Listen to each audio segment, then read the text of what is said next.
lifting of sanctions on Niger, appeals for emergency meeting to discuss future of the bloc.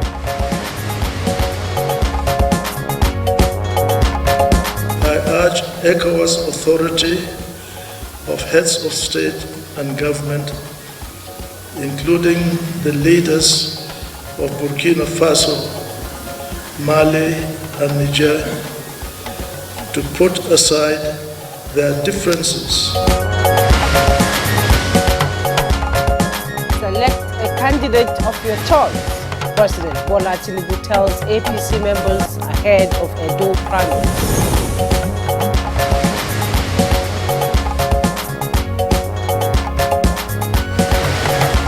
And again, Senate urges federal government to stand down increase of electricity tariffs.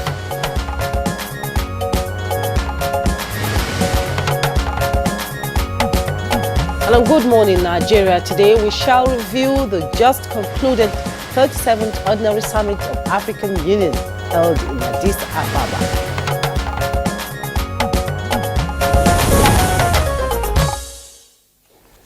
The African Union, with 55 member states, significantly has a common front of tackling challenges of poverty, conflict and governance. And since 2002, the African Union has continuously widened its impact on continental peace, security and economic development.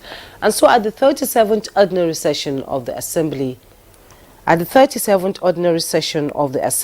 the Heads of State and Government held in Addis Ababa, the capital of Ethiopia, the focus was on increasing access to inclusive, lifelong quality and relevant learning in Africa. You're right, Jumai. Social commentators agree this is relevant and apt, considering that one major problem Africa faces today is low literacy rate and lack of quality education. Absolutely, Demola. And let's bring it a little bit back home to Nigeria. For example, face funding issues, dearth of infrastructure, especially in public schools, resulting in overcrowding in some classes. Other imbalances are sometimes lack of qualified teachers as well as linguistic and cultural barriers. The two-day meeting, which brought together African leaders from AU member states, including the chairperson of the AU Commission, Musa Faki Mahamat, and Nigeria's President Bola Tinubu, who is also the ECOWAS chairman, also deliberated on the progress, challenges and prospects of Africa's overall development. And more than ever before, Demola, the AU recent inclusion in the G20 as a permanent member heralds an era of increased global influence and represents a significant milestone in its journey. And so President Bola Tinubu, during a plenary session, highlighted thematic issues such as climate change and modalities of the AU's participation and priorities in the G20. And while speaking as the newly appointed AU Health Champion, the President was emphatic on collaboration to tackle existential health challenges as a moral imperative. And other critical concerns such as political and institutional instability, climate change, poverty and economic governance deficits formed part of debates which adopted the second 10-year 2024 to 2033 implementation plan of Agenda 2063, also known as a decade of acceleration. How best can this bolster the AU's intervention in its various crises, and what does this portend for Nigeria? This forms the crux of our conversation as we review the just concluded AU Summit. I am Jumma Yusuf. Thank you so much for joining us. And I am Ademola Adeoye. Welcome to Good Morning Nigeria this Thursday. We broadcast live on the network service of the NTA. In a moment, we'll begin with highlights of the morning news and much later, newspaper review. Let's join Olajide Bello for the morning news. Hello, Olajide. Good morning, Ademola. Good morning, Jumai. Good morning, Nigeria, and here is the news. The founding father of the ECOWAS, General Yakub Gowon, has asked authority of heads of state and government of the regional bloc to consider immediate lifting of sanctions on Niger to pave way for further engagements with the military junta in that country.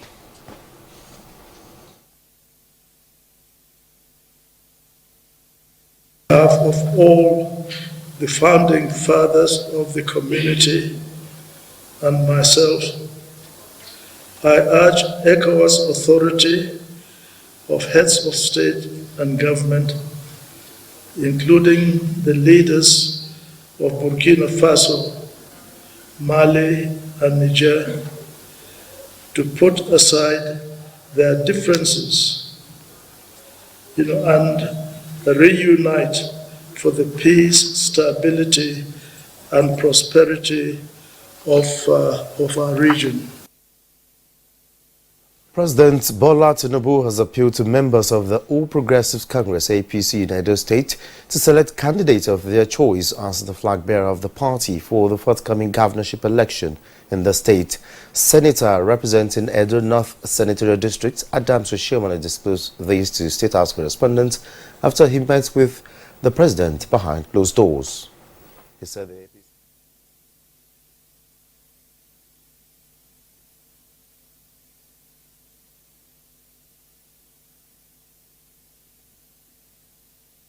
I am not a product of zoning. I am not a believer in turn-by-turn democracy. I believe Nigeria will do better when he puts his best foot forward. But the important thing is that I have the authority of the president, and you can cross-check. I told him, can I announce what I discussed, namely whether or not run-up election is based on zoning? And he said, no zoning. It's merit and fairness. And from the Red Chambers, the Senate has, for the second time, urged the federal government to stand down the idea of increasing electricity tariff in view of its negative effect on businesses. Senators also instituted an investigation over the 2 trillion naira subsidy requirement, as recently stated by the Minister of Power.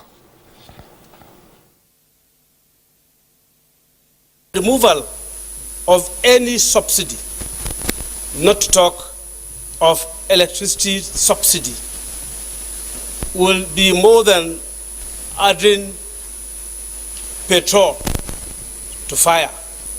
There are subsidies abroad, in UK, in US, in America for food. There are subsidies for electricity. They cannot ask us that we will not give subsidies. To be totally immoral, and it will be insensitive. The Committee on Power to work closely with the Minister of Power to ensure that the resolutions of the Senate are respected in order to ameliorate and reduce any contemplated suffering on consumers of electricity in the country. And from the Green Chambers, the House of Representatives has urged the federal government to roll out palliatives nationwide to cushion the effect of food inflation, particularly on poor Nigerians. Adopting a motion to this effect, the Green Chamber mandated the Federal Ministry of Humanitarian Affairs and Poverty Alleviation to, as a matter of urgency, take the lead in the provisions of these interventions.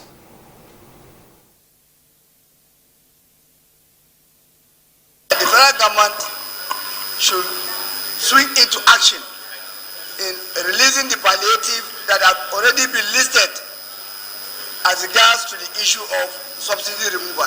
There should be a time frame of 1 month for the Federal Ministry of Humanitarian to comply with this resolution. Also urge all the state governors to complement the efforts of the federal government. And those are the news highlights for now. Good Morning Nigeria continues with Jumai and Ademola after this break. You're welcome back, and up next is Newspaper Review.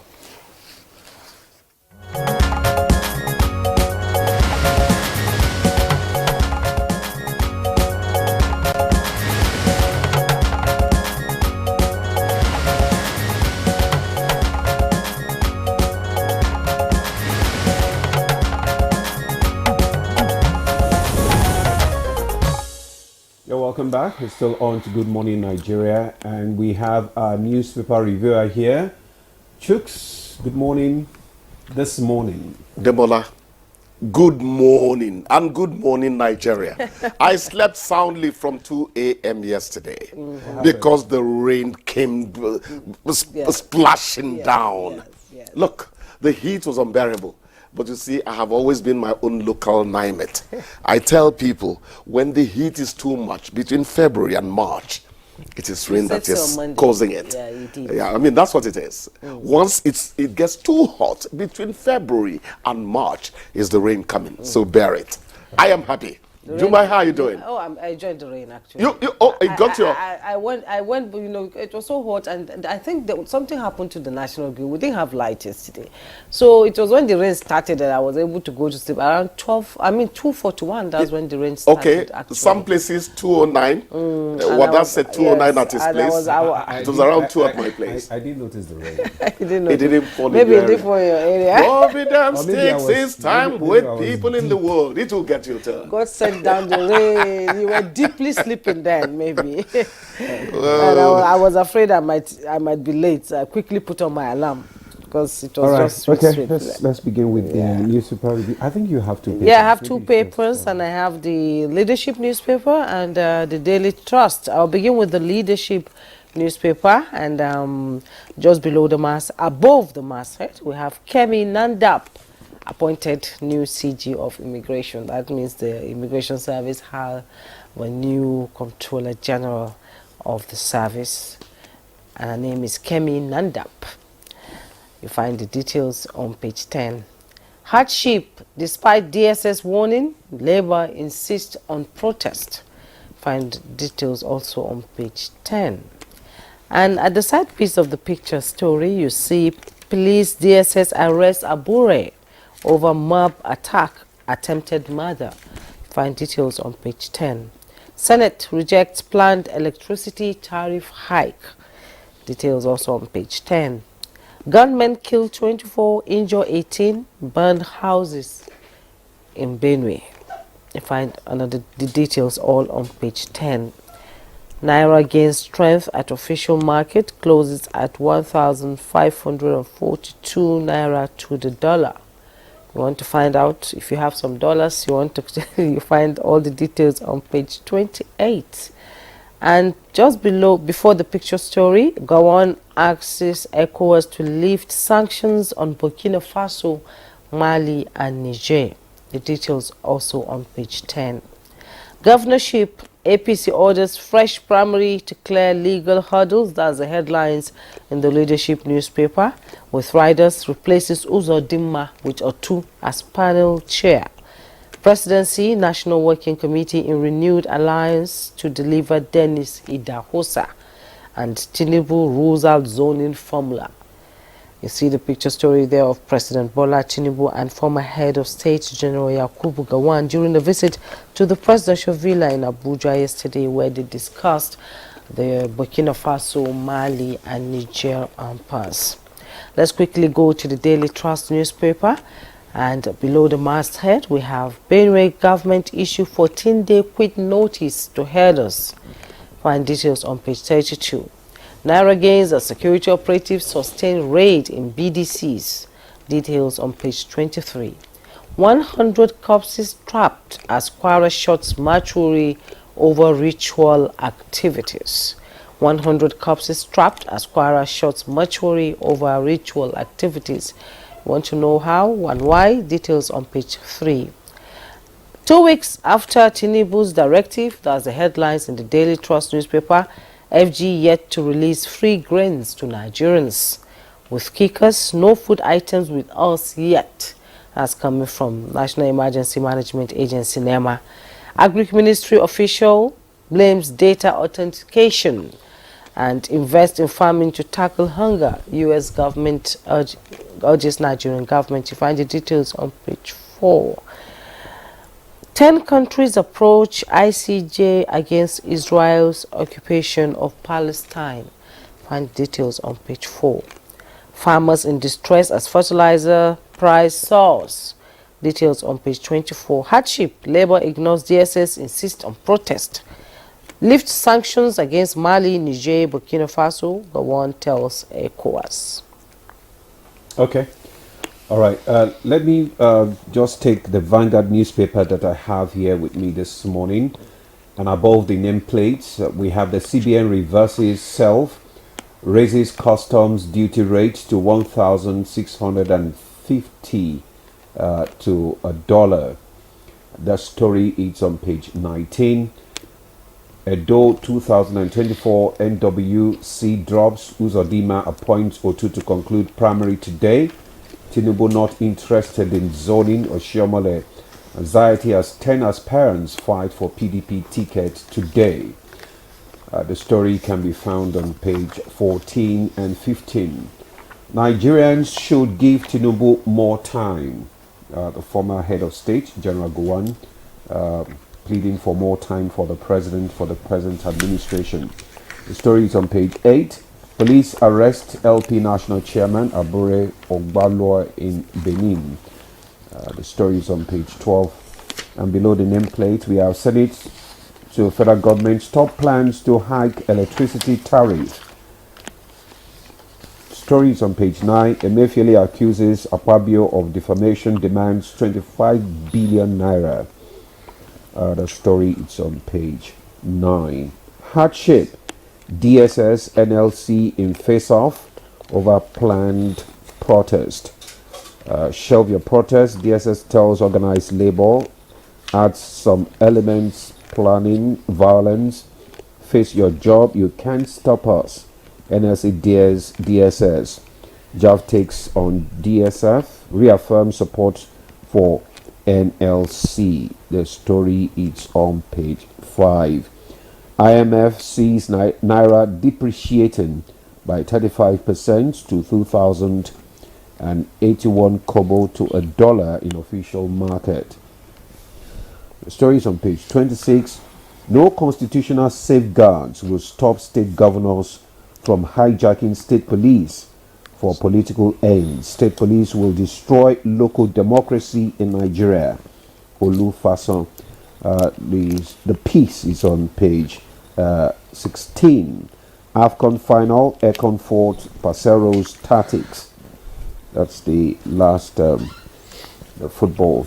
National chairman of Labour Party, that is the picture, one of the two pictures there, being dragged by the security operatives in Benin, Edo State yesterday, and also the front page picture there shows the President Bola Tinubu and former head of state General Yakubu Gowon at the presidential villa yesterday during their discussion.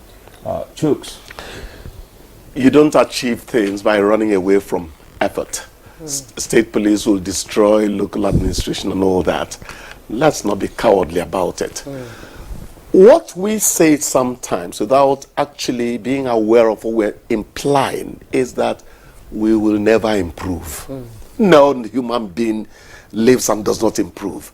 Those things we think would make state police not work, let us as human beings begin to make up our minds not to be the way we've always been.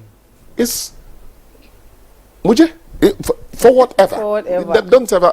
That's how I look at it. Like it caught my attention, and I thought I should mention it. Yeah, it passed second reading yesterday, I think. At the, oh yeah, it did. It did. It was a matter of time. It was a some of us knew long ago it would happen. Nigeria takes its time to mature into certain things that are taken for granted abroad. They'll tell you our case is peculiar. Don't perennially pronounce yourself as being somebody who does not develop, fast. Don't do that. How do the faith people say it? The power in the tongue and all that. Yes. Give yourself positive thinking. I liked the Senate telling the presidency yesterday, don't touch electricity. Yes, I like it. Yes. I like it for two things.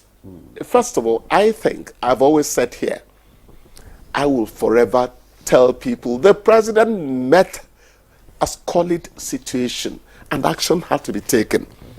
Then I quickly say, Mr. President, must they all happen at the same time? That is where I think we need to tinker. Secondly, I like what the Senate is saying, because we used to say, oh, The lawmakers are a rubber stamp. Whatever the presidency wants, it is to our advantage that the ruling party, sometimes you hear not discordant voices, different, shades of opinion and all that. It means they are the representative of exactly. I like when Nigerians behave that way. It doesn't mean they should not support the president, because for the good of the country, government exists, and for that job to be done, they need maximum cooperation from the legislature. Yeah, they do. Do you understand? Yeah. But I like the fact that sometimes they advise one another, each other. I think it's a very good thing for us. I think so. The Yeah. efforts of the former head of state, appealing to the man of peace. Yes, he's always been a man of peace. Even during the war, you still looked at him and you knew inside that man there's a good man. Yes, he didn't a gentleman. Want to vanquish and all that. He's a gentleman. I dare say he looks to me as a little god. That's my opinion. Please, let's go on with the more. Well, 2 weeks after Tinubu's directive, FG yet to release free grains to Nigerians. And NEMA is saying no food items with them. The Ministry of Agric is saying data authentication should be blamed. The thing is this. And Nigerians are waiting. I'll keep on repeating that. When processes are not properly institutionalized in the country, men's whims and caprices become the emperor on the throne. It is the procedures that are encumbered by attitude. Those attitudes that keep Africa perennially backward. And we are saying no. When our people cross over to the UK, the US, and they show sterling qualities. So why do we assume that those of us here cannot get it right? Let us institutionalize processes. And when pronouncements are made almost like the speed of lightning, all these things would just happen. We have not institutionalized processes. Some people personalize the process of government. That's the problem we have. Yes, exactly. And also gladdens my heart that at least the Naira appreciated yesterday. 1,542. I mentioned it yesterday that the free fall, I was happy that the free fall seemed to have been halted starting from 2 days ago. So that's a continuation. Back and forth, but I think government is injecting a lot of dollars into the system too. Look at, you see, that's a good thing. For the IMF, seeing Naira depreciating to 2,000. I don't know, these IMF people. I can't come here and keep on mentioning Obasanjo's advice to Soludo during their time. Do not say no to them publicly.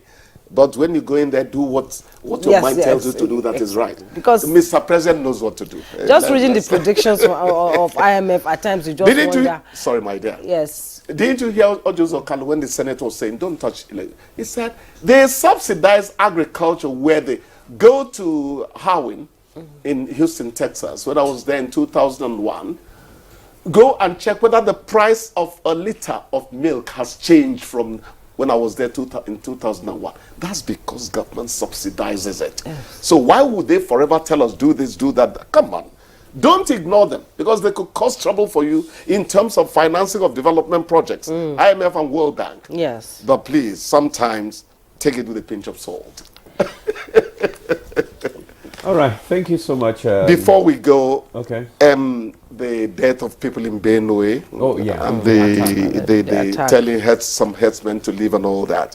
I don't like when we begin to normalize dying among our people. That's why I think we should put it in. Please let them work at peace. Let them work at peace. Fellow Nigerians are dying. It doesn't make sense. And it doesn't make sense. Sometimes I miss church for almost 1 month, so it's not as if I'm. But some of these things have a spiritual implication for a nation. The flow of blood. Let us be careful. Let us be careful. Whatever your faith is, please remember that torturing human beings, giving them life that is not worth being thrown to animals, could have implications for the rest of us. But we've seen indigents of the state being arrested in Benue State over some killings, and Would they be told to leave the state too if herders are supposed to leave the state? You see, no. Nigeria, Does it make sense? Nigeria needs to integrate properly. We I need have to. always said here, Integration is important. I don't want It is to necessary. hear the argument about natives and settlers. Yes. That's a discriminatory statement, and that's one of the reasons Africa has problems. In the US, a friend of mine told me, you know what I like about this part of California where we pay a lot of tax, but you see development happening there. Yes. And it's a rainbow coalition of people from so many places. Africa and tribe is a big problem. It is. We must solve it to move forward. Religion is just a ruse. Tribe is a big problem in Africa, even among so-called educated people like us. Yes. Tribe. It is a big It's a challenge, problem. so we need to solve We it. need to work on it. And I think Kwara State addressing the, more than 100 corpses trapped and, the ritual activities, allegation of ritual activities in some mortuaries in Kwara State has raised a lot of concern, and the government is, coming into it to say they should shut down the mortuary. What happens to the corpses? Why do people keep corpses for so long? That's something I can't seem to Again, understand. processes need to work the way they should work. Yes. It's for you to normalize processes. Yes. We are not going to talk about institutionalization of processes concerning mortuary, but it's still related to it. Where people develop, they tell you, oh, this is how we want it, and when you go this way, this is the result you produce. Nobody brings in their tribe or their religion and they move forward. But in Africa, somebody could even tell you that that is a baggy corpse. That is a Hausa. It doesn't make people move forward in life. My father once told me, Chukwudi, if you want to join petty people, you remain small. He was a farmer, I didn't go to school. But he will tell you, no, you must not discriminate. Maybe the culture of the people, it's also come to play when you discuss things like this. How can culture affect development? Culture should be about the radiance of our king, the radiance of our festivals and all that. When it comes to things that make human beings grow, culture should not have anything to do with it. No. Because when it does, it means that when I get to the southwest, if I'm from Zamfara, I will tell you, no, our culture does not permit you to develop this way. Africa should drop vestiges of things that suggest backwardness. No, I don't think so. I think when you get to a certain place, you need to respect the culture of the people. What aspects of it? Even if you are going to make some development there, they will not stop you from making development, you understand? But at least you have to follow the rules, the norms, the culture. And when you carry the people along, you understand? It's not that you want to come and impose it on them. You understand? They buy it in, than you that you're trying to lord it on the people. I know our time is up. Let me say this. Let us not make the mistake. A little bit extra let's today. not make the mistake of making culture become part of but the it's things a way that of life. It's a way of life. Okay, fine. Why do we have cultures in Africa that tend to drag? In some places, once you pay your tax and all that, the land is free for you to. Then some people tell you, no, when they are strangers, we do this and do. We must not be very, very zealous about our culture beyond the point of singling us out as people of a particular behavior that salutes nature because it created us on that patch of earth. When it comes to human development, when culture begins to discriminate against people, that is not culture. Human development, culture too is important, my friend. Because, look at the way, the vices that, you see all around now. What's all that? Okay, let me answer you this way. Yeah. Is there such a thing as an Igbo truth, Yoruba honesty, Hausa sincerity? No. You see, the essence of life is not affected by culture. When culture really affects the essence of life is when they tell you, we respect people here. That's exactly where you're going. You're saying that those who come to some cultures should not assume that the way they live where they come from is the way those people live. That's the aspect you're talking about. You must respect the person you met there.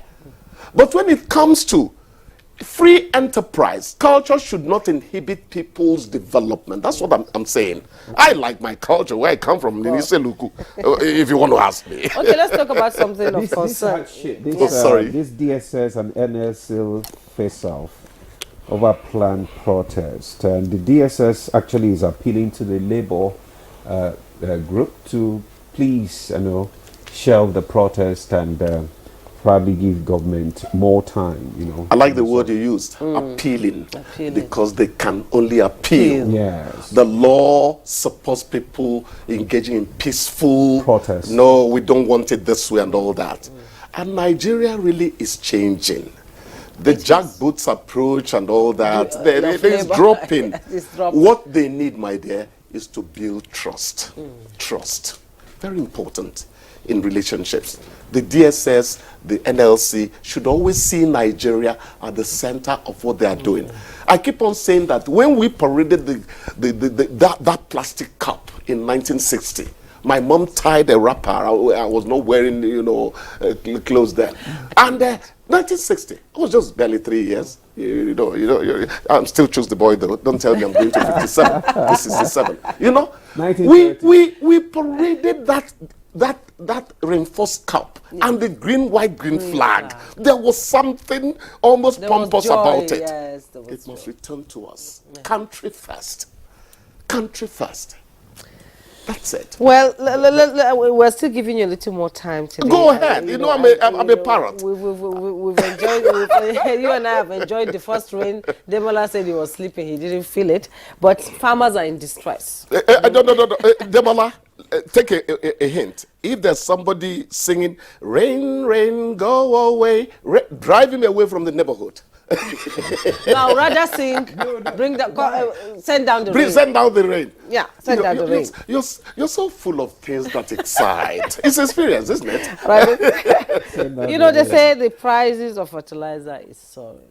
And the farming season is just around the corner. Yeah, prices. First of all, I ask. Farmers are. First of all, I ask, isn't there some input into the fertilizer that gets imported? Once there are some inputs that get imported, the dollar is going to affect it. It's a bandwagon effect. Yeah. That's the point of it. So stabilization of the currencies are the root of all this in an import-driven society. That's what's happening. That's what's happening. But what I tell people is, have a heart. I read something the other day. They said, if government is beginning to find it difficult, getting cement producers, manufacturers, to stabilize prices, let them open the border so we start importing cement. Yes, it will crash the price.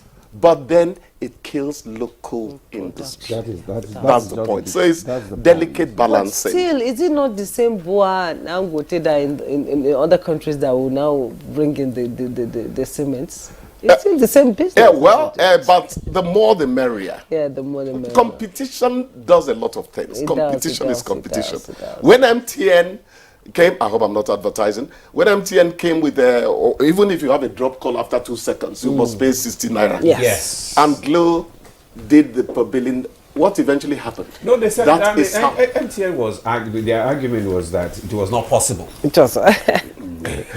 That was because they were just the only, player. The monopoly. The it was the capitalist will always have his arguments against the people. I'm not calling MTN capitalist, but businesses exist to make profit. I remember when if you have a phone and you didn't make a call, for 2-3 months, your number will now banned. Yes. And the SIM card was so expensive. Oh yeah. So people like us that were in Maiduguri. I am in the 330 category of MTN. That means we're the first users. So when you come to Abuja, yes, when you come to my own was the blue light. Oh. Yes, the blue light. And when you come to Abuja, you use your phone, you leave it with your friend to be using it. You go back to Maiduguri, there's no net, there's no GSM. No GSM then before it came, And when GSM came, we have to go to a tree in my house to hang the phone for it to ring. Yes. Climbing a tree or climbing a little hill There's joy. At times there's joy in history. You know, when we develop, we've gone beyond. Not at times there's joy in history. So when joy. people said they were mulling the idea of stopping history and all that, I said, what are you talking? They did stop Everything about history. life has history. Yes. The laptop has its history. Computer has its history. Clothes making has its history. You can never ban history from life. No. History is life. Yes. You have your yesterday, you have your today, you have your tomorrow. One day that tomorrow jumps into history. I'm sure this new generation don't even know what we went through to. We need to reorientate them. Jokes, you have just displayed that you are truly a parrot. Oh my God. So let's draw the curtain. I'll tell you the story between me and one manager of last month one day. All right. Thank you. Thank you so much. Bless you and have a nice show. Nigeria on the network service of the NTA. Just before we begin our conversation this morning with our guests that are here in the studio, I would like to take this background report by Abdusalam Jubril. For 2 days, that is from 17th to 18th February 2024, African leaders gathered in the Ethiopian capital Addis Ababa for the 37th ordinary session of the Assembly of the Heads of State and Government of the African Union AU, outlining Africa's priorities for 2024 and beyond. With the theme, Educate an African Fit for the 21st Century, the 55-member body addressed how to enhance education and skills to meet the continental vision and market needs. The summit saw African leaders deliberate on the progress, challenges, and prospects of Africa's development, focusing on key priorities ranging from peace and security to climate change, economic development, and Africa's role in the wider global multilateral context. During the opening of the ordinary session, African leaders strongly condemned Israel's military assault on the Gaza Strip, calling for an immediate ceasefire. Also at the summit, tensions between Horn of African rivals Ethiopia and Somalia boiled over on the opening day, with the two neighbors already at odds over a controversial maritime pact. The failure to counter unconstitutional changes in some African countries, conflicts, political crises, and regional tensions also featured prominently during the summit. President Bola Tinubu, while attending the summit, discussed thematic issues such as climate change and modalities of the AU's participation and priorities in the G20. Speaking in his capacity as the newly appointed AU Health Champion at the Ministerial Executive Leadership Program, the Nigerian leader emphasized that Africa's effective collaboration with the rest of the world to tackle existential health challenges is not merely a strategic choice, but a moral imperative. Addressing a plenary session attended by several African leaders, President Tinubu affirmed Nigeria's readiness to host the African Central Bank according to the vision of the Abuja Treaty. Nigeria and Brazil also reaffirmed their commitment to deepening bilateral relations, mainly to increase the volume of trade and cooperation across solid mineral, exploration, healthcare, and agriculture. Some experts highlight certain challenges confronting the AU that includes mixed reaction to unconstitutional changes in member states, armed conflicts, and funding challenges, among others.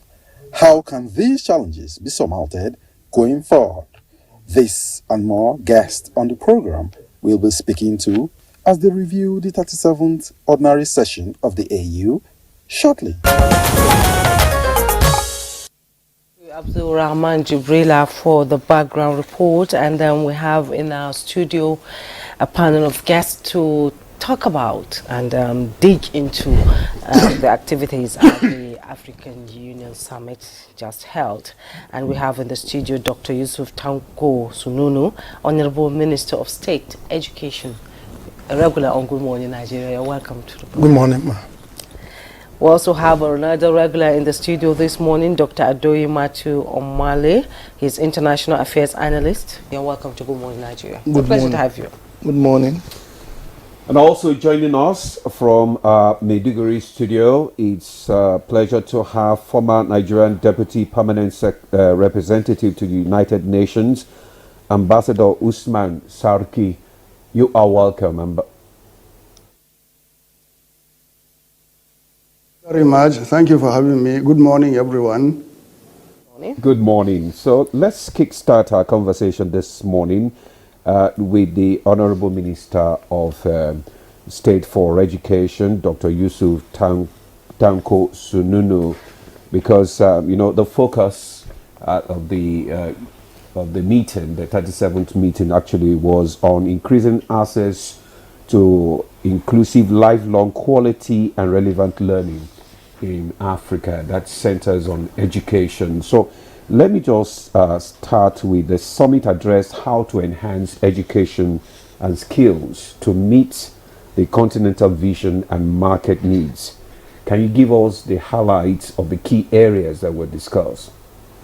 Let me start by saying good morning, Nigeria, and also, as usual, to thank the authorities of Nigerian Television Authority for continuously making an effort to add value to the life of average Nigerian through qualitative and credible information. And that is the only way the country can maintain its peaceful coexistence, and also for the average Nigerian to have confidence in government. Credible information is a key to sustaining peaceful coexistence. After that, I also want to use the opportunity to also further thank Mr. President for giving us the opportunity to serve in his cabinet, and also for making it possible for me to be a participant in the 44 AU summit that was just held in Addis Ababa. Well, actually, the whole discussion, as you rightly mentioned, centered around the theme of this year's CSRDC. And the theme came forth following the 37th Assembly of Head of State and Government, which now came and looked at the issues surrounding the world and thought that Africa should not be left behind. There should be a concerted effort to find a rightful position for Africa. And the only way it can be done conclusively is through education. And that's why the theme centered around education. And the theme, if you put it the way it came, is educate an African fit for 21st century, building resilient education system for inclusive, quality, lifelong learning in Africa. Now, if you look at it, it shows that there are a lot of challenges that we're going to face in the 21st century, because there are a lot of global dynamics in terms of education, technology, and distance. So you need to have somebody who is going to be fitted, because it's likely in anticipation it's going to be highly competitive. And then you have, the only way you can have that is to have education that is very resilient. Means an education that can be able to absorb shock. This shock can be natural, can be man-created. For example, everybody knows when COVID-19 came, it was a great shock not only to health but even to education. People are locked up in their houses. Now there must be a system to ensure that education passions is not interrupted. So that's we have to have that resilience. That's only how Africa can add this. For example, now we have a migration because of war and many other things, and mostly in Africa. So if we don't have resiliency in education, that enough is able to retard the progress of Africa in the 21st century. Now, inclusive learning is also an issue that is very, very key to Africa, because we have a lot of multidimensional issues. We have cultural, religious, and many other variations. You have girl child, you have male, you have handcuff, and you have many different groups that all need to be carried along in line to make it inclusive. So if you didn't work hard to ensure that some of their special needs are inculcated in your education, definitely they will be left behind, and that will be a negative for Africa in the 21st century. Now, lifelong, this inclusive also, sorry, you also have to access. If some areas in the African countries are not accessible, and this, and that's why we continue to go as the discussion goes. How do we build a strategy, and what are we doing in Nigeria to ensure that inclusive learning is also this? And then the other issue is quality, lifelong. It means at any stage, an African must be able to learn. You see, like in Hausa, they say, that you can never be old in looking for knowledge. So therefore, it should be lifelong. From the day one is given birth to the day this thing. At certain stage, people say, how can a young man live? Yes, you have to be given the care you are going to give him must be imparted to a mother to be, so that on the day of delivery she knows what to do, and as she also continue to go, bringing up to child, up to the time that child is also able to take himself, and then from there he's set to continue his learning up to the time his life comes to an end. So this issue, and then the major quality that should be qualitative. Qualitative to be able to impact positively to the individual. You understand? So that it can open his mind to have a good numeracy, literacy, and most importantly to be also have ability to have a critical thinking. You understand? And that's what is most lacking now in terms of critical thinking, the ability to solve problem-solving education. So that when you are confronted with a pro issue, the knowledge and the education that you have must be able to do this. And if we don't have critical thinking, as we are now in Africa with so many crises, we find that really it will be this thing. It will also be qualitative to give you the ability to stand on your own to feed yourself. Any knowledge that cannot sustain you with what you will add value to yourself, it's not likely to be a meaningful one. So it should be able to give you that. And how will that help you? It must be backed by relevant skills. Communicate in terms of communication, in terms of your thinking, and also in terms of skill to do handwork that will add value to your life. So now if you look at the whole team itself, try to address an individual that can fit into Africa in 21st century. And the major aim of that is to see the team, how can we work, come together, strategize, develop a goal to work for achieving the continental educational strategy of Africa. And then finally the result is to give us the Agenda 2063 for the African we want. Okay. That African we have is an individual that is completely dependent, able to collaborate, and then add value to his country, Africa, and lead Africa into collaborative relationship with other Africa part of the world. So what are the key objectives of CESA? That's the Continental Education Strategy of Africa. The Continental Strategy of Africa, you see, the whole thing is, see, how do we work to get an Africa that is prosperous, integrated, and also peaceful. Understand? And also these are the key objectives of African Union. And then be able to sustain regional and continental sovereignty so that we have a peaceful Africa. And if we want that, you cannot say you have a prosperous. You all know that the key to success and key to wealth is what? Education. So that's education. You know, in Nigeria's history, when the country became independent, there were so many technical schools, vocational schools, and the normal schools that were there. You know, along the way, our standard dropped because we're up there, and we've seen Nigerians out there across the world, you know, making impact, standing tall, and are superstars actually in their field all over the place. But talking about these strategies that we're talking about, it cannot be possible without partnership. Yes. And bringing on board the Nigerians in diaspora to ensure that all the strategies that was discussed at the AU summit can be implemented fully, and Nigerians will feel the impact of the AU, because every time we go to this summit, we come back, nobody knows what happens on the ground, below the surface, because the summit is on the surface. When you come back, what are the things that are being put in place to strategize, to ensure that everything discussed at this summit is implemented back home with the Nigerian way of doing things? Well, this is a very, very important question, and I think things are changing because we have commitment and political will of Mr. President. We just came back less than 48 hours or 74 hours, and in fact, even your staff are coming back today. So it means up to now we have some Nigerian in Addis Ababa. But those of us that came, we came on instruction of Mr. President. This is a government that is open. So, preach to the public, tell the public what was deliberated. Teach the public, taught them what they are what is deliberated, let them also understand the system. And that's why immediately when I came back, I came on Tuesday, and I was called to be here. And that's on yesterday. I was on my way. I almost reached the station when they told me, no, there was a miscommunication. The program is due for today. But because Mr. President says you have to let the people know. You understand? Because as I mentioned earlier, information is key to stability and also in driving confidence in governance. So let's tell the people what is this thing. And also you make rightly a very right statement that cannot be thrown away. You see, countries that succeed have continuity in strategy, policy, and planning.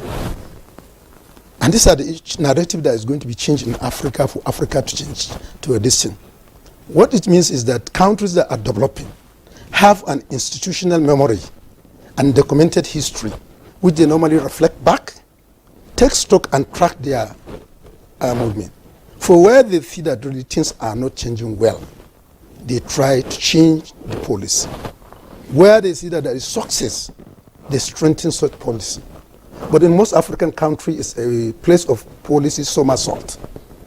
And that's why, if you take most of the African countries, especially in the country, you have a lot of abundant projects. Somebody will initiate a program, a project, that is going to be direct, that have direct impact to the masses of the country. But when there is change of governance, through election, loss of elections, say, no, I need to start my own. And the billions put there is this, and these are all issues. Now, so the government here, what it's trying to do now to change the narrative, as you rightly asked, is to see that first countries are informed of what is happening, and there is also the ability to continue with ongoing policies. And those policies are the ones we push. For example, when President Bola Ahmed Tinubu came in, he made an act that was just signed some few days to the expiration of Mr. President, establishing the National Commission of Almajiri and Out-of-School Children Education. And then he came up with a policy of bringing out of school back to school. And what is it? Simply directives. Ministers, Minister of Education, ensure the takeoff of the Commission for Almajiri. He didn't say, I'm not the one that signed the bill. No, ensure the takeoff of the commission. And as today, people have seen that the commission is in existence. It has started its function. And what is following now, I'm telling you that we are having inflow of partners within and without the country, saying that we have seen commitment and we are ready to work to you, because what we have now is a serious strategy, situation that needs to be addressed globally. Otherwise, the impact may be local for now, but in the long run, the impact may have a global or continental effect. Okay. So these are issues. So to answer your question simply is that the government is ready to work and move the country forward. Carry whatever is right in the previous administration, strengthen them, with also systematic monitoring and evaluation with view to track the movement and make amends where needed. Thank you very much, Honourable Minister, for giving us insight into the discussion at the AU. Thank you so much. Let's bring in other guests into the conversation. Dr. Male, you've listened to some of the discussion that took place at the meeting in Ethiopia and Addis Ababa. Now, you as an analyst, how successful has the organization been in its aspiration to find African solution to African problems? Once more, good morning, viewers. The OAU has come a long way, right from the time of the Organization of African Unity. In the early 2000s, it transformed into the African Union. So the AU has been on most of these topics, even right from its inception. But what beats my imagination is that the AU has been very, very laid back in terms of achieving its mandates and objectives. I don't know why some of these organizations have most of these problems, especially within the continent of Africa. I think it has to do with the type of leadership that are in most of the African countries. Most of the leadership have not been as committed as they should be in implementing most of these programs faithfully.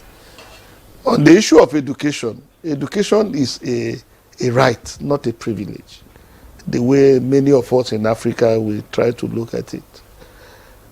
I'm very happy that at this summit, education has been given a lot of attention, and I sincerely hope that the AU will pursue these objectives to the letter. Why am I saying this? Most of sub-Saharan Africa have large number of out-of-school children, even girl child education, which is very, very important.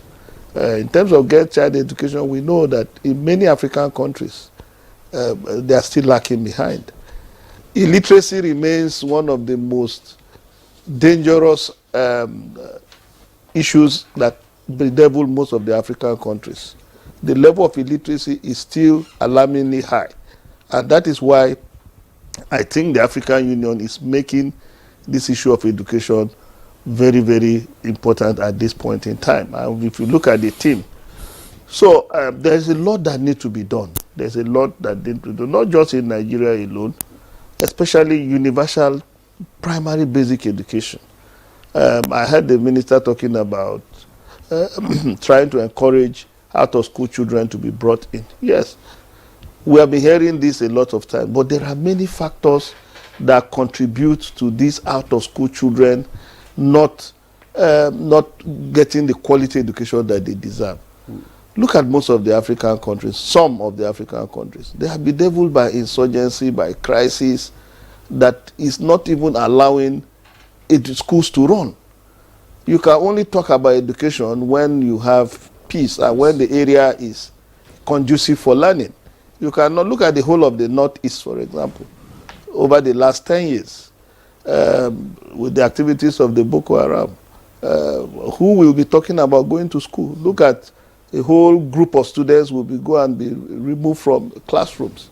So these are the problems that African countries are grappling with. Most of the issues with our educational system has to do with how we have been able to arrange our society. And this is not peculiar to Nigeria. It's across Africa. Look at the crisis in Sudan. The avoidable, even some of our students that went to Sudan has to start scampering back home. Look at Ethiopia. Look at the Democratic Republic of Congo. How can young people go to school under this tension, this atmosphere of conflict and strife? So the African Union cannot look at it, even I'm sure why they tie climate change, conflict and all this to this whole discussion is because these factors affect the educational system. And that is why the AU must take a proactive look at most of these issues holistically, not just looking at education as if you can isolate education from all the other issues that affect society. Coming back to Nigeria, you will see that, look at the distortion in the academic calendar, even at the university level, where ASU frequently go on strike and so on. Yes, so there's always a crisis. I'm happy the minister is here. A lot of grievances of the academic staff really need to be looked into, especially the situation of the funding of our university systems. I want to tell you this morning that out of 1,000 universities, in the world, in the ranking, no African university was able to make it. The highest we got was, I think, University of Cairo and then Dar es Salaam, Tanzania. But many of our universities cannot even make in terms of ranking. Why? Funding. If the AU is serious, they should be able to tell countries, their member countries, to devote substantial amount of their annual budget to education. so that education can take its rightful place. It's not enough just to mouth it. You have to show it proactively. You have to show it by the money you are throwing into the educational sector. You have to show it by the ranking of your institutions in the international system. So from primary to secondary to tertiary education, Africa has a lot of challenges, and these challenges are there.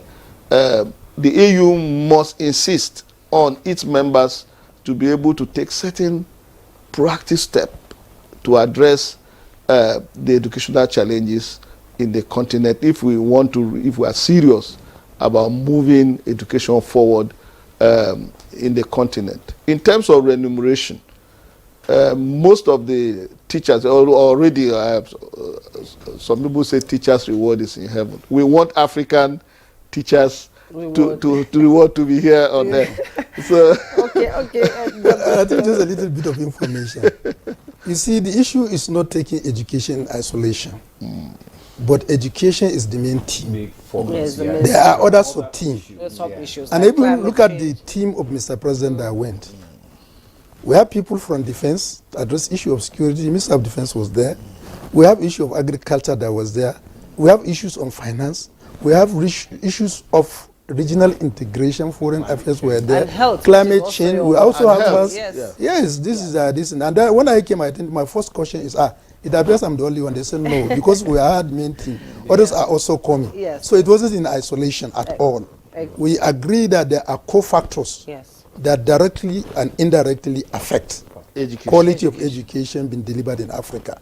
And therefore, I can't say it's 100% holistic, but it tried to look at all the areas that we are going to work to ensure that, yes, an African is produced who will be fit for the 21st century. Yes, indeed. And now let's bring in the diplomatic expert into the conversation. Ambassador Usman Sarki has been sitting in Maiduguri, and I'm sure he has been listening to the conversation and contributions from our guest.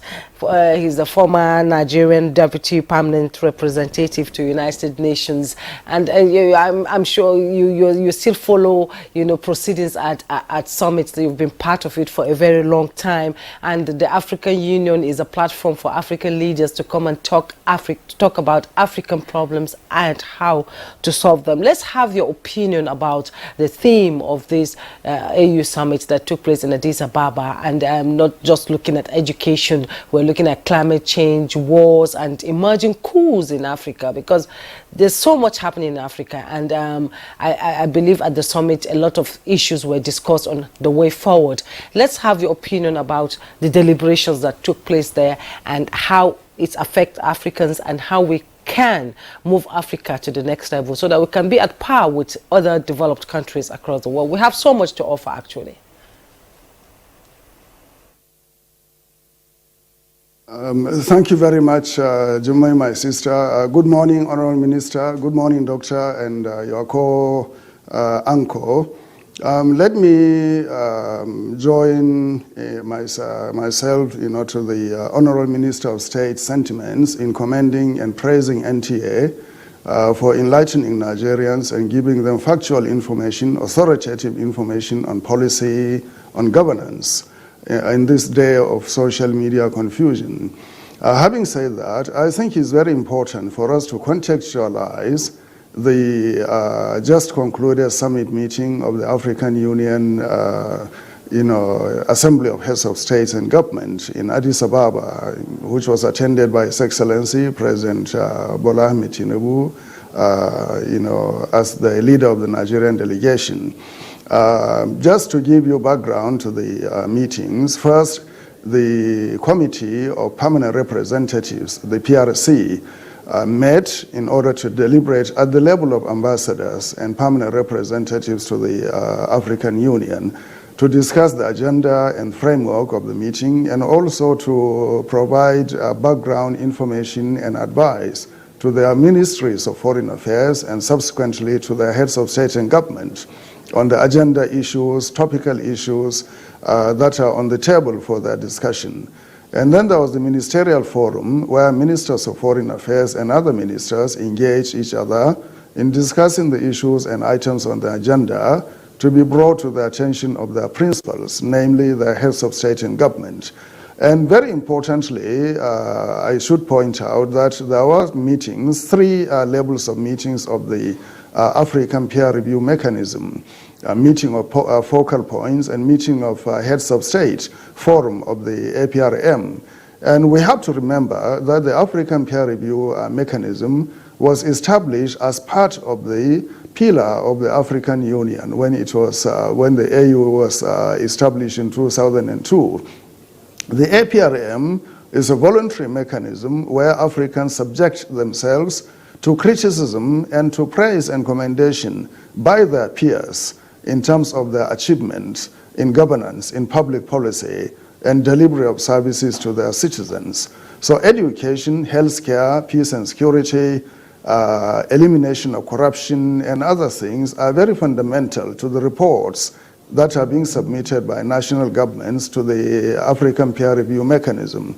So in dealing with public policy, especially in the area of education and health, I think we should bear in mind that these are issues that are of interest to other countries and governments as well.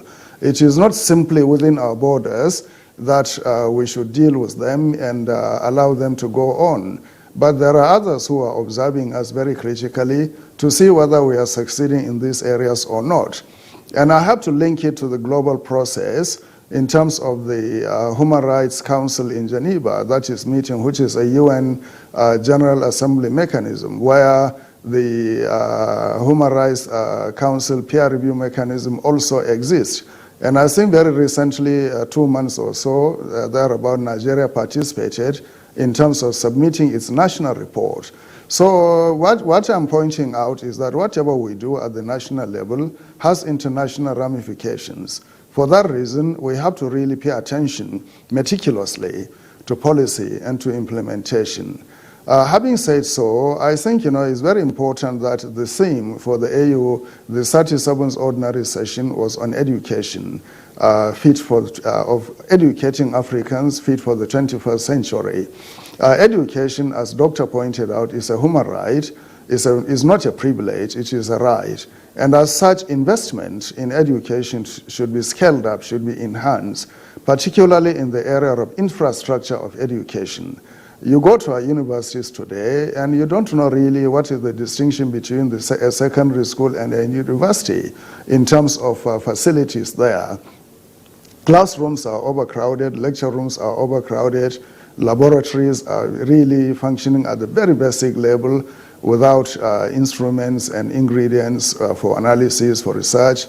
Professors could not publish because they are not exposed to high levels of interaction with their international partners. And when professors do not publish peer-reviewed publications, then I think their professorship will remain under a big question mark. So it's very important that we should invest in education. And investing in education is actually investing in the future of the country and our future development and security and integrity and honor.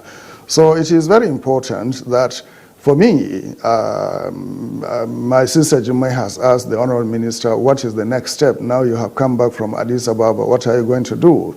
I will propose that the Honorable Minister should convene a meeting of Federal Minister of Education and all states' ministries of education immediately to discuss the outcome of the AU summit and to propose ways and means towards the implementation of the decisions taken in Addis Ababa towards streamlining the modalities of education in Nigeria, particularly in critical areas like infrastructure, the security of schools, the safety of schools, and also harmonization of curriculum, across the country.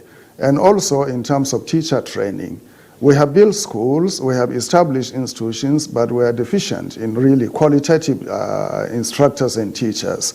We have to now bring back the teacher training schools, teacher training institutions in order to train capable, educated, knowledgeable, and experienced teachers, whereby they can go and produce better pupils than we have today.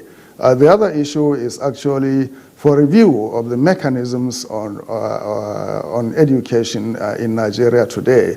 We have to really microscopically look at the performance of institutions like UBEC, institutions like TETFund, and others that are charged with advancing the quality and integrity of education in Nigeria today. Are they properly manned? Are they properly administered? Are the resources being properly and prudently taken care of? Are their allocation and disbursement done transparently? Are they monitoring the situations in school? Are they delivering quality infrastructure to schools and so forth? I think it is very critical that the Minister of Education should be given the mandates and powers to oversee everything that is to do with education, whether at the local government level or federal level or state level, in order to create harmony and streamline the delivery of education to Nigerians. And I think it is very important for us to look at Chapter 2 of our Constitution in terms of the responsibility of the state in providing education, quality education, free, affordable education to citizens, at least at the primary and secondary school levels. So the Minister of Education should make a proposal to the federal government in order to establish a framework together with international partners whereby we can provide free and affordable education at the primary and secondary school levels. And my last intervention in this segment is to really emphasize the importance of technical and vocational training across the country. Because if you don't do that, there are key areas, gaps will emerge in our development framework, whereby you will need technicians, technical people, plumbers, bricklayers, builders, mechanics, engineers, and so forth. And you lack these people, and you have to import them into the country. And that is not good enough for a country of the size of Nigeria with over 200 million people to rely on imported labor or expertise in basic areas. So it is very critical that technical and vocational education should be done. And in this regard, I think we should sit down, the Minister of Education should sit down with state commissioners to look at their priorities and programs and projects and support them towards enhancing the quality and capacity of technical and vocational education in Nigeria. Thank you. Thank you very much, Ambassador. I think thank you. There are some few issues I want. I must thank you want to react to some of the issues that you raised? I want to thank the Ambassador for speaking our mind and for what he has said. Well, actually, it's a few points of discussion. Just for one of the major contributions he made, meeting with states. I want to assure you today, immediately after this program, I'm going to, the minister is also supposed to be there, but he has other official engagement. I'm going to declare open a meeting of all the commissioners of education in the state and different level tiers of government, from the local government up to my own participation at federal level. And these are the issues we are going to review. And then tomorrow we are also going to have one specifically on secondary school education. Because as it is now, we have a gap. Yes, Doctor made mention of TETFund taking issue of the tertiary institution. And I want to believe, if Doctor will also agree with me that ASU work hard to get TETFund. And we have seen a lot of different pre and after TETFund. I quite believe that the investment done by TETFund, if it's going to be done at state level and different intervention, you will ensure that the quality of infrastructure will have improved. Go to any school. Most of major problem structures that are coming now are TETFund projects, and also they have to do with resiliency of ASU to create an understanding, which led from the educational fund to TETFund. And the fund is really trying its best, but it's what Baoje used to say, that in Dambuye Yawa, that if the gari is too much, you need plenty of oil for it to work. But we are also doing this thing. Then at basic level and early secondary basic level, we have our this thing. But then at the middle, the secondary school, that's where the problems lies. Though we have another, we are trying to see how we can try to make sure that funding there also agree with that. And then for also what he has said, yes, even when we came, we were given the 8-point agenda by Mr. President. And we really look at it closely. And we say, okay, in the 8-point agenda, what are the priorities for education? It's also stated there. Now we look what are the ministry. Within the ministry, where are areas of interdepartmental collaboration, which was lacking? Then at the level of the ministry, where do we have an inter-ministerial collaborations? And this, we rightly got a group of people that came down and developed education for the new hope. Roadmap agenda for education 2024 to 2027. And beside that, we say, okay, let's present it. And we have to come all the states, from local government up to a federal level, we converge in Uyo. And we presented the document for their input. All development partners were there. And then we developed that input and we came back. After we came out with the accepted strategy, we now say, okay, let's further break that roadmap to year implementation plan. And we still went back with all the state government agencies, UYO, and developed 2004 roadmap for education as our own implementing framework for this year. So, and these are issues that we have been given to anybody that comes to the ministry, we give, so that please use it, track us. Because even the president is tracking us. Well, we want to also be tracked by the public. So you said you want to do this. We should be able to offer yes. We said to do it, we want to do this, we have done it. And if we cannot do, this is why we cannot do, but we are trying to address the bottleneck. So I think the contributions made by the ambassador are germane, and as we consider all such kind of advice and even criticisms as a means of putting us on the right track. So I want to call on the ambassador, please, on behalf of Nigerians, all the positions you have mentioned are germane. Kindly afford us a copy of that in writing so that we can look at it, where areas that are lacking in our own strategic plan, we use it to fill in the gap. And many other Nigerians are free to suggest what we are doing to us so that we can make. The aim is to see how we can develop a Nigerian that will be fit in Africa for 2063. Okay, thank you very much, Honorable Minister, for your reaction to what the ambassador said. And I'm sure that the ambassador has heard you and is going to make a paper position available on this issue. We'll take a break. When we come back, you're welcome back, and we've been discussing the review of the AU Summit in Addis Ababa. We have guests in the studio. We have Dr. Yusuf Tanko Sununu, Honorable Minister of Education. We also have Dr. Adoyi Matthew Omale, International Affairs Analyst, in the studio too. And from our Maiduguri studio, Ambassador Usman Sarki, former Nigerian Deputy Permanent Representative to the United Nations, is also speaking on issues here. And now we're back from the break, and we're on the last lap of the conversation today. Let's bring in Dr. Omale into the conversation. You know, they say education is everything.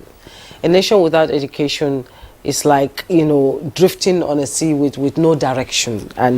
But along the way, the Nigerian education system has dwindled. It has lost most of its substance that most of us that are sitting here in the studio have experienced as students. This generation do not even understand what it means to get solid from the basic education to the tertiary education.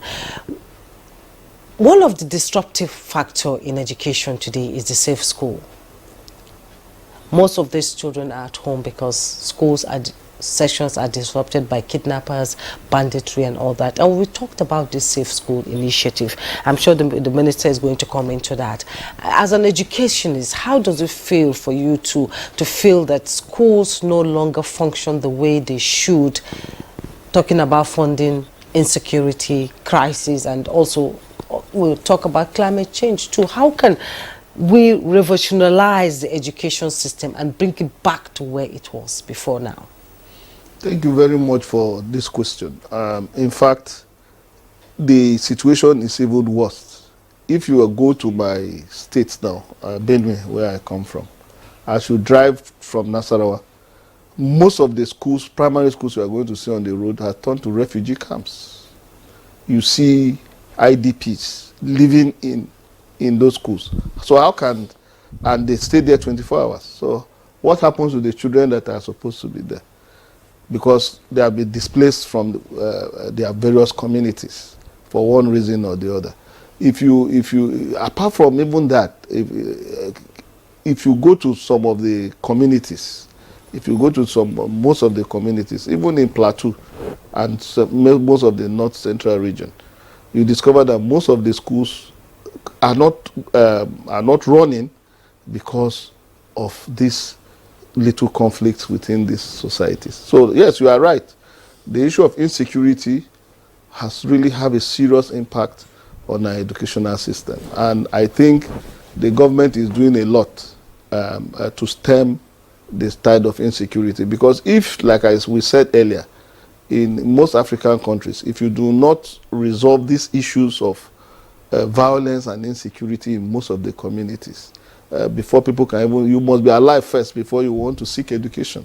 If you are going to seek education and then you lose your life in the process, it's not good enough. So we need, the issue of safe school is very important. Security, adequate security must be provided for most of the schools to run, and for most of the institutions to be active. Now, there are also other factors outside insecurity that hamper our educational system, not just only in Nigeria, but I think in most of the African states. And that is basically the issue of giving priority attention to education. There have been a lot of agitation that at least, by the UNESCO standard, at least 40% of the budget should be for education. But in most of the states, in most of the countries of Africa, this is not so. Our political leaders' attentions is diverted to other spheres. So much money is thrown into defense, for example. So much money is thrown into other sectors. Oh, they are very important, but like the AU is saying, I heard Prof talking about the ambassador talking about the African peer review mechanism as the basis for which the AU, it was the African peer review mechanism report that formed the basis for the AU making education an issue in this summit. And that shows that most African countries are not doing enough in terms of funding education, in terms of prioritizing education. And that is why the API, African peer review mechanism, insisted that education should be made a very important part of the summit this year. So if you look at most of the African countries, priority, the type of attention that education is supposed to be given is not there. The political will on the part of the leadership to now, what education brings to the table is this: how do you adopt technology if you do not have the necessary educational advancement? Education is not just about going to class and a lecturer will teach you and then you go out or you get certificate. No, education is far more than that. Most of the researches, most of the inventions, most of the innovations are supposed to come out of the educational system. So for you to have any meaningful development in your country, or to have any meaningful development in your continent, you need to put money into education so that societal problems can be solved. Issues of health, they need to be researched, or cancer. Why is it that in Africa we are not being able to provide solutions to most of the problems that bedevil us? Or if there is heat, what can we do? What type of houses can we build that will withstand our weather conditions? Or what kind of things are we going to develop that can withstand the climate conditions that we find ourselves? Those are the importance of education, so that the educated mind will find solution to the problem of society. Now, our education in Africa is not tailored towards that. All we think about is how we can go to class and then pick certificates. Certification, yeah. Yes, and pick certificates and then probably get white-collar jobs. People like Mark Zuckerberg, that designed the Facebook and several other persons, they might not, even Bill Gates, they might not have attended the type of education that we are talking about. But because somebody talk about vocational training, somebody talk about the technical education, those are the areas I agree in total with the ambassador and even the honorable minister that the way to go is technical and vocational education. Very, very important. What are our polytechnics doing? What is our monotechnics doing? Where are the technical schools that we used to have in the past? Why are they not? The honorable minister, you might want to answer some of these questions. Because, I think I would like to even ask, because there has always been this conflict and this issue on these polytechnics and the university parity. And that is why a lot of students, they rather go to the university than go to polytechnic, where they will receive these technical skills, these vocational skills. And I remember that there was a time the federal government was tickling with the idea of bringing the polytechnic, raising the standards to be of the same parity with the university. What exactly it's well, let me just say that starting with the statement from Minister of Education is that when we first met, his statement, myself, himself, and the PAMSEC, was that let's open our mind and receive, analyze statements. And that's what we are open. And I think even now statement that appears to be on the contrary or that attempt to pinch on the ministry, we accept it, you understand? So because that's the only way we can move. And sincerely speaking, I quite agree with a lot of discussion. But focus is changing. And you only know that focus is changing when you look at our roadmap. I'm not saying it's 100% perfect, but all issues that you address are there. Now, we quite agree. Ambassador made certain, if I'm to go back a little bit, on the teacher education, something that education at basic level that appears to me referring back to grade 2 when quality teachers are produced. You understand? But you see, country needs to move forward. It was taught at a certain stage when the national policy was developed that look for now the kind of education that has been developed. The curriculum to give somebody a grade 2 cannot fit into the system. And then there is a general review. The policy said NCE should be the minimum qualification for education. Now, if we rebut, it means we may not go forward with curriculum change. But what we have now is the problem is because whether by omission or commission, status of average teacher is reduced. And therefore people see teaching profession as last option and last resort. Now what we think is, now we are trying to address is how do we look at teacher and prepare him to be somebody that can stand as a role model by the younger ones. And I think that's all. It's about role modeling. Ask a small child, what do you want to be? Majority will say, not because I'm a doctor, will say, I want to be a doctor. Some will say, I want to be a lawyer. Some will say, I want to be a banker. Because there seems to be a role model in terms of status in the society. Years back, when there was that the best brain goes for teaching profession. Yeah. If you see somebody with secondary certificate, people will be laughing. He has not passed his this thing. If you ask, average child will say, I want to be a teacher. But don't think, and most of those people that taught at that time are the ones that became prominent. Shagari was a teacher. Yeah. May God, may blessing of Allah be with him. President Jonathan was a lecturer. You see all this you are saying. You understand? And even right now, we have a person that right from since he started his career was a teacher up till he became a governor. A governor of current governor of Kebbi State. His last office was a headmaster in one of the primary school, either in Bunza or Kalgo local government. I cannot specifically this thing. So these are the kind of road modeling we want to, so that people will see that you can. We had a meeting when we also met. The governor of Bauchi State was there, and he said he cannot say that teachers have no role, because in his family there is no poverty. Their father was a teacher, and therefore he stood firmly that all his children must be educated, and all of them are educated. And he mentioned many places that those who knows their family are. So these are the kind of distance. But on our own effort, we are also doing, how do we now reduce? While we pace out the distance, and there is also a scenario now, people don't want to go for even national certificate of education.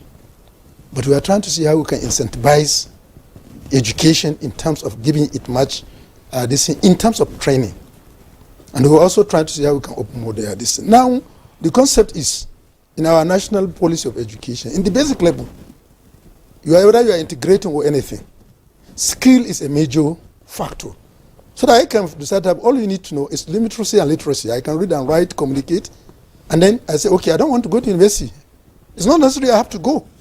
But you should arm that child with a skill that he can walk and stand on it. Okay. And that's why currently, and I challenge anybody to go, anywhere we are developing or building a school, we have many on this component classes, admin block, computer laboratory, workshop, science laboratory. Well equipped. Well, we have just started the concept. Okay. So far, there are many ongoing on this, and we're going to equip them. Okay. You understand? These are the issues so that we can build. And then we also have what we call IDEA project in the ministry.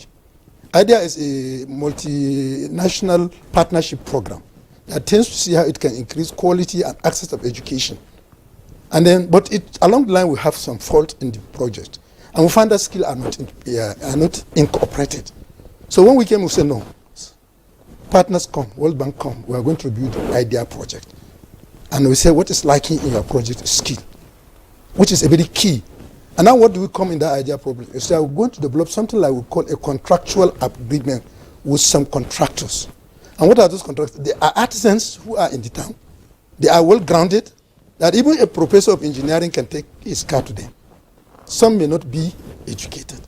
But because we believe that they have necessary skill, we are trying to say, okay, any student that is now going to be into this workshop will also go there for a part-time training that will also pay them as contractors. Okay. So that at least you have the knowledge and then you have the practical skills.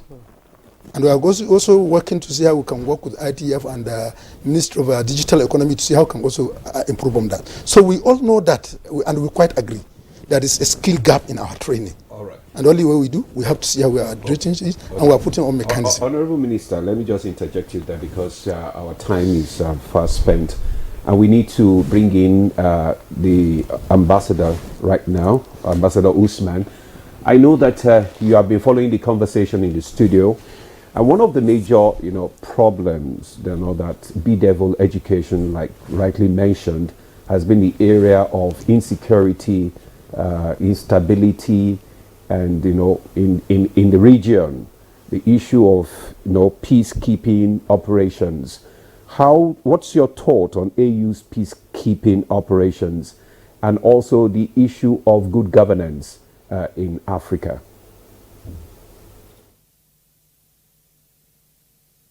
Thank you very much. These are very important issues that are central to diplomacy, central to national governance, and also central to engagement with partners across the world. The issue of security has been very starkly stressed in our mind, and the impression has been established in our minds in terms of the abduction of school children in Chibok, in Niger, in Kaduna, and other parts of the country, which have really been very sad episodes in our history. Physical protection is very important, but at the same time, I think it's very important that prevention of the occurrence of such tendencies are taken very seriously by both the state and federal government.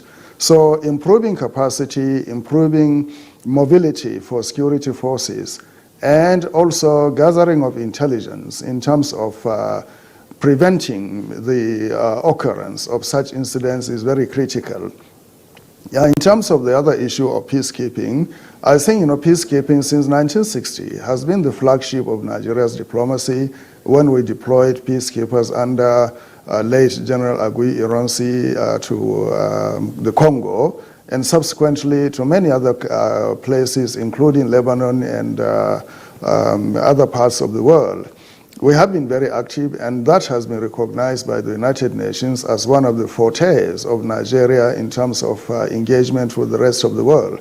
So I think our military should develop proficiency in peacekeeping, the necessary logistics, air mobility, and combat power to really deploy at a given notice, to go and keep the peace in Africa. The Great Lakes region is still boiling. The Horn of Africa, there is disturbance going on there. Sudan is in turmoil.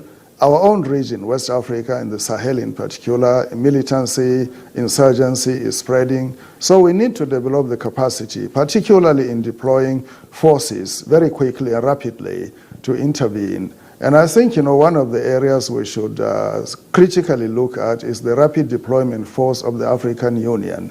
South Africa is very key to the development of this idea, Algeria, Egypt, and so forth. Nigeria should step forward and contribute to the establishment of the standby force. And also, I think ECOWAS standby force should be developed.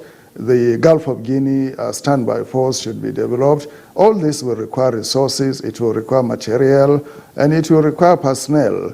So planning and conscientious allocation of resources are required in order to build our capacity. Our military are among the best in the world. All they need is the wherewithal to fight wars and to defend our country and to carry out their mission. Air mobility is critical, naval power is critical, infantry proficiency is critical.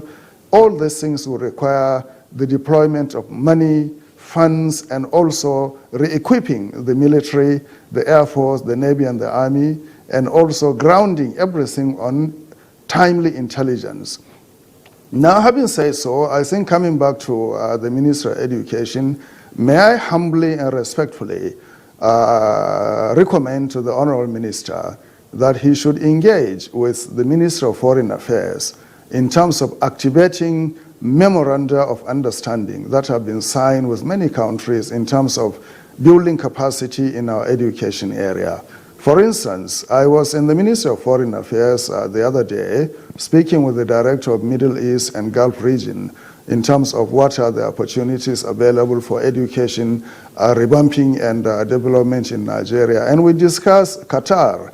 Qatar Fund for Development has allocated a lot of money to support out-of-children schooling system in Nigeria in some parts of the country, and also conflict-affected areas. So I will urge Honorable Minister to please liaise with the Ministry of Foreign Affairs, bring up that MOU between the State of Qatar and the Ministry of Education, finalize it before Mr. President travels to Qatar in order to really derive some benefits from this to our country. Having said that also, I think there are a lot of mechanisms in place bilaterally between us and many other countries whereby we could bring benefits to Nigeria if we conclude the MOUs very quickly. The EU is very keen to help us in terms of education. Brazil is there in terms of technical and vocational education. They have vast facilities for training. And I think Ambassador Sarki, unfortunately, we've definitely run out of time today. Thank you so much for your contribution. The Minister is listening here. Briefly, in 1 minute, yes. For vast knowledge he has. Now, on security, let me start by that. We are not doing any. It's not that we are not doing anything.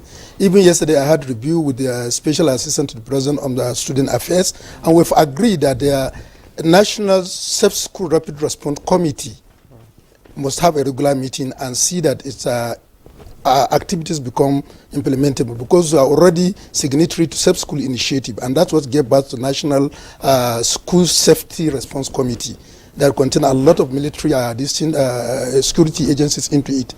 We are going to be more frequent than what we are doing now.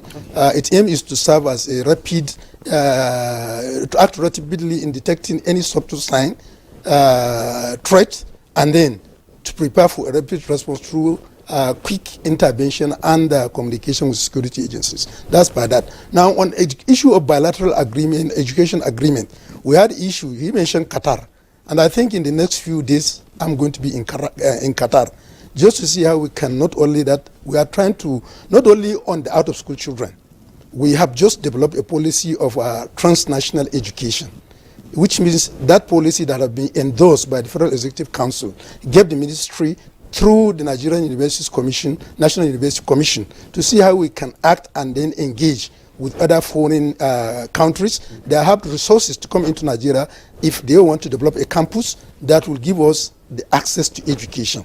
As at today now, not all students are getting admission. So we thought utilizing that we are going to. We are also going to, and if that happens, for you to have an exchange to go to US and study, and you have Rogers University is one of the oldest university in the world. It's established around 17-something. They were in my office, and we have agreed. They already have MOU with the University of Ibadan, and they were in my office. And we have agreed now through the transnational education, they are going to study the document and see how they can come up with a campus in Nigeria that will be given the education desirous of Nigerians that will go there and will be equivalent to their own system in the country. Okay. So this is all we are doing. Now, apart from that, in terms of bilateral education, we have so many. Qatar, he mentioned Brazil. Yes, we had a bilateral, President had a bilateral side meeting with the President of Brazil. And issues that were raised there are education, health, and agriculture.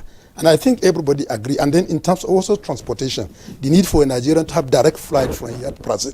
And many Nigerians goes to Brazil for business. Well, Honorable Minister, so there are a lot of issues. Thank you. There because of time. Thank you. We do not have enough time, but there will be another opportunity for you to come to the studio to give us more explanation. But please let me repeat a minute to say that Ambassador, please, we look forward to getting your submission from I'm sure the ambassador will, Thank you. will do that. Thank you very much, Honorable Minister Dr. Yusuf Tanko Sununu, Honorable Minister of State for Education, for coming on Good Morning Nigeria. Thank you. Thank you. Also, I want to thank all our guest, Dr. Adoyi Matthew Omale, International Affairs Analyst. Thank you for coming on Good Morning Nigeria this morning. Well, that's all we have for you. We've not signed off, Ambassador. I thought it's okay. Okay. Also, I want to thank Ambassador Usman Sariki, former Nigerian Deputy Permanent Representative to United Nations. Thank you so much, Ambassador, for coming on Good Morning Nigeria.